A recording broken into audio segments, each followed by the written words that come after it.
আসসালামু আলাইকুম সবাইকে। আমাদের আজকের টপিক একাদশ ও দ্বাদশ শ্রেণীর জীববিজ্ঞান দ্বিতীয় পত্র বইয়ের চলন ও অঙ্ক চালনা চ্যাপ্টারের হিউমেরাস। তো দেখো, এটা হচ্ছে একটা হিউমেরাস। আমরা যদি একটু উপরে লক্ষ্য করি, দেখো একটা মসৃণ গোল জায়গা রয়েছে, এটাকে বলা হচ্ছে হিউমেরাসের মস্তক। এটা কোথায় লাগে? এটা হচ্ছে কি আমাদের স্ক্যাপুলার গ্লিনয়েড গহ্বরে লাগে। এটা হচ্ছে কোথায় লাগে? এটা হচ্ছে স্ক্যাপুলার গ্লিনয়েড গহ্বরে লাগে। সেটা কি ফর্ম করে? এটা হচ্ছে একটা শোল্ডার জয়েন্ট ফর্ম করে। তারপর দেখো দুইটা উঁচু উঁচু জায়গা রয়েছে, এটা হচ্ছে কি আমাদের ছোট টিউবারকল, এটা হচ্ছে কি আমাদের বড় টিউবারকল। এখন যদি আমরা একটু নিচে নামি, তাহলে এই যে জায়গাটা দেখতে পাচ্ছ, এই জায়গাটাকে বলা হচ্ছে আমাদের সার্জিক্যাল নেক।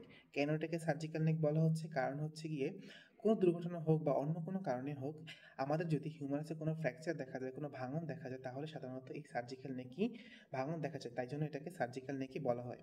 তারপর দেখো ঠিক মধ্যভাগে হিউমারাসের ঠিক এই জায়গায় দেখো, এই জায়গায় একটা মাসেল আমাদের শেষ হয়, মানে ইনসারশন দেয়।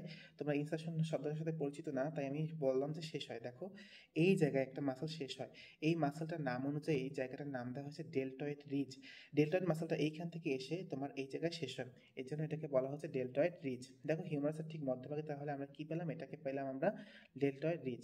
এখন আসি নিচের দিকে। দেখো নিচের দিকে আমাদের দুইটা এপিকন্ডাইল রয়েছে, এটাকে এই একটা এপিকন্ডাইল আর এই একটা এপিকন্ডাইল দেখো। আর এই এপিকন্ডাইলের নিচের দিকে থাকে হচ্ছে কন্ডাইল, যেটা আবার দুই ভাগে বিভক্ত। এটা হচ্ছে গিয়ে আমার ক্যাপিচুলাম আর এটা হচ্ছে আমাদের ট্রোকোলিয়া। সো এই হচ্ছে হিউমারাসের আমাদের আজকের টপিক।